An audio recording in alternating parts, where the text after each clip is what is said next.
Hi students, welcome in the online classes of DAV school. As you know, in the class 6th G Science, we are on chapter 6th. Our today's topic is force. That is the last topic of our lesson. Force. A hand cart is filled with a load.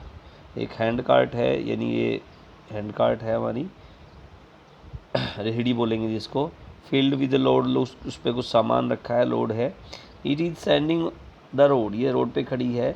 Rohan and his friends push it hard, Rohan और उसके दोस्त क्या हैं, इसको push कर रहे हैं, आगे की तरफ धक्का मार रहे हैं. इट स्टार्ट मूविंग, यह चलना शुरू कर देती है. The more they push the faster is the motion of the cart, जितना तेज़ी से वो धक्का लगाते हैं कार्ट का, यानी कि रेहड़ी की स्पीड भी उतनी ही बढ़ती जाती है, मोशन तेज होता है. When they are joined by the third friend, एक तीसरा दोस्त और आ गया उनका. The cart get more pushed and moves still faster, एक तीसरा दोस्त आ गया, उसने और तेज़ी से धक्का लगाया उनके साथ, और कार्ट जो है, जो रेहड़ी है हमारी, वो और तेज़ी से चलने लगी. It is pushed apply on the cart that produce motion in it, यह पुश की वजह से हो रहा है, जिसकी वजह से मूव कर रही है. Again suppose the door of our room has got jammed, हमारे दरवाज़ा जो है कमरे का वो जैम हो गया है. वी ट्राई टू पुल, हम उसे खींचने की कोशिश करते हैं, but it does not open, लेकिन वो ओपन नहीं हो रहा. Some of our friends then join us, कुछ हमारे दोस्त जो हैं तब हमें ज्वाइन कर लेते हैं. They and help us to increase the applied pull, pull जो है खींचने में हमारी हेल्प करते हैं. The door opens air, it is the pull applied on the door that produce motion in it, इसलिए वो फोर्स क्या है, पुल है हमारी, खींचा है हमने उसको, ठीक है, तो वो उससे खुल गया है.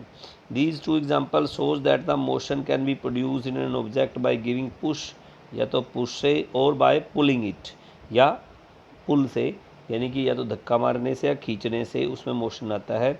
We can therefore say that we can produce motion in body by push और ए पुल, इसलिए हम किसी ऑब्जेक्ट में या किसी बॉडी में मोशन ला सकते हैं पुल या पुश के साथ.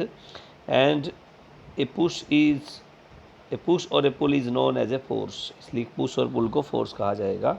Thus force may be thought of as a push और ए पुल, फोर्स क्या है, पुश हो सकती है या एक पुल हो सकती है.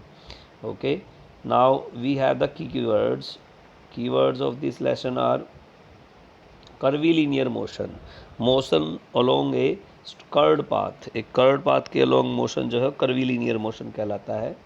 फोर्स, पुश और pull applied on an object, किसी ऑब्जेक्ट पे पुश या पुल को अप्लाई किया जाए.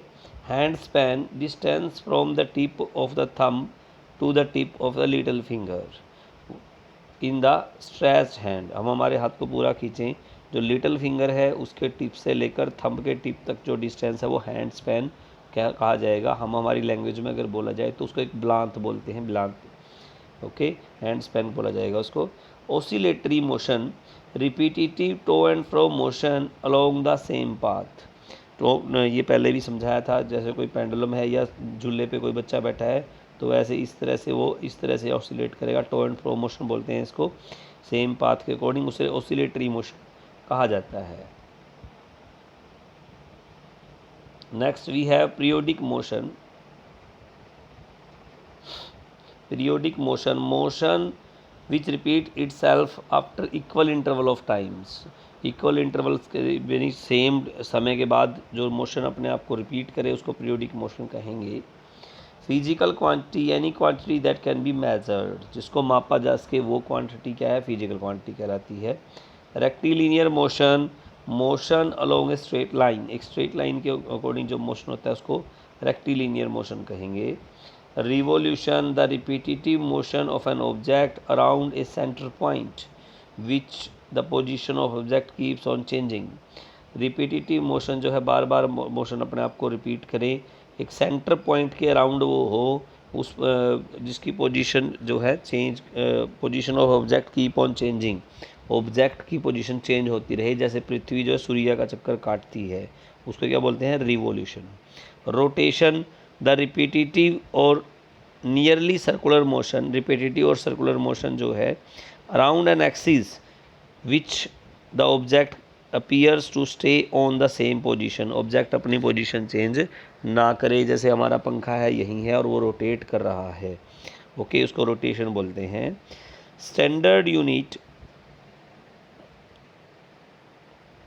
the acceptable unit of a given physical quantity used by different people all over the world, जो एक्सेप्ट की गई है, एक्सेप्टेड यूनिट जो है किसी फिजिकल क्वांटिटी को मापने के लिए सारे संसार में अलग अलग लोगों के द्वारा, उसको स्टैंडर्ड यूनिट कहा जाता है। आज हम यहीं तक पढ़ेंगे। एक मैसेज और है आप लोगों के लिए, अपनी कॉपी जो है जल्दी से जल्दी जमा करवा दें चेकिंग के लिए, फिर क्वेश्चन आंसर्स हम लिखवाना शुरू कर देंगे तो आपको दिक्कत आएगी। Thank you so much.